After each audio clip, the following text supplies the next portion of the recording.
So lepas breakfast, inilah dia. Kita pergi jalan-jalan, pusing-pusing dulu. Dia punya breakfast okey lah. Tapi nasi dia rasa macam susah gila nak habiskan. Betul tak? So ni ada. Kita jalan-jalan dulu. Thank you. Oh, okay.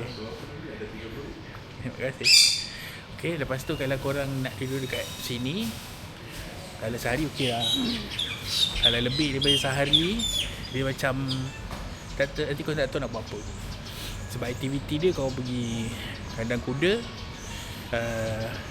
rabbit dengan kandang kuda.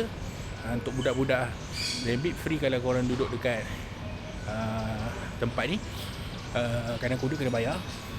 Lepas tu pergi ke rumah Jepun. Dekat rumah Jepun korang boleh pakai baju kimono. Baju kimono kena bayar ke? Tak gambar. For free. Boleh pergi ambil gambar. Boleh rasa suasana macam dekat Jepun.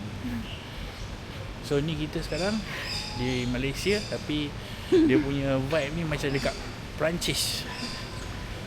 Cuaca dia tak sejuk sangat, tak panas sangat. Kalau orang yang jenis macam ais, macam aku ni, memang mana-mana cair. Ada kat sini, untuk aku tak berapa nak sejuk sangat lah. Sejuk ke? Sedang-sedang. So nasib baik bilik dia ada aircon. Bilik dia tak ada aircon, pesang kita. Kan? Suasana dia macam kampung-kampung, sejuk dia. Kan? Kalau nak duduk sehari okey lah, satu malam. Tapi kalau duduk more than one day, 2 hari, boring aku rasa. Sebab even kita duduk sehari pun, malam tadi kita dah habis dah. Tak tahu nak buat apa. Kan?